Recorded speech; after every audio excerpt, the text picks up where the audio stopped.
இந்த சபிக்கப்பட்ட உலகத்துல நாம நினைச்ச எதுவுமே நடக்காது. இதுதான் வாழ்க்கையோட உண்மை. அதை சீக்கிரம் புரிஞ்சுப்ப. ஊசுமாக்கி தானே வெளிச்சத்துக்கு கொண்டு வந்தான். அவனாலதான் என் வாழ்க்கையே மாறி இருக்கு. நான் வந்துட்டேன். நருட்டோ உசுமாகி ஹிடன் லீஃப் வில்லேஜுக்கு திரும்ப வந்துட்டான். அவனை போலவே என்னையும் இந்த உலகம் ஏத்துக்கொண்டு நம்புறேன். தாக்குதல் ஆரம்பிக்க இன்னும் கொஞ்சம் பொறுத்துக்கோகாரா. முடிஞ்ச அளவுக்கு வேகமா வந்து உன்னை காப்பாத்துறேன். அவனேதான்.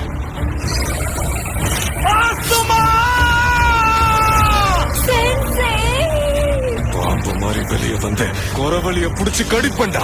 அது வரைக்கும் உன்னை உயிரோட விட்டாதானே. எங்க கிராம மக்கள் எல்லாருக்குள்ளயும் வில் ஆஃப் ஃபயர் நெருப்பு கொழுந்துகிட்டு எரியுதா. என் கடவுள் ஜாசரனை சும்மா விட மாட்டாரு. உனக்கு இருக்கிறதுலே கொடூரமான சாபம் கொடுப்பாரு. அதுக்காக தான் காத்துட்டு இருக்கேன்னு நீயே மேல போய் சொல்ல.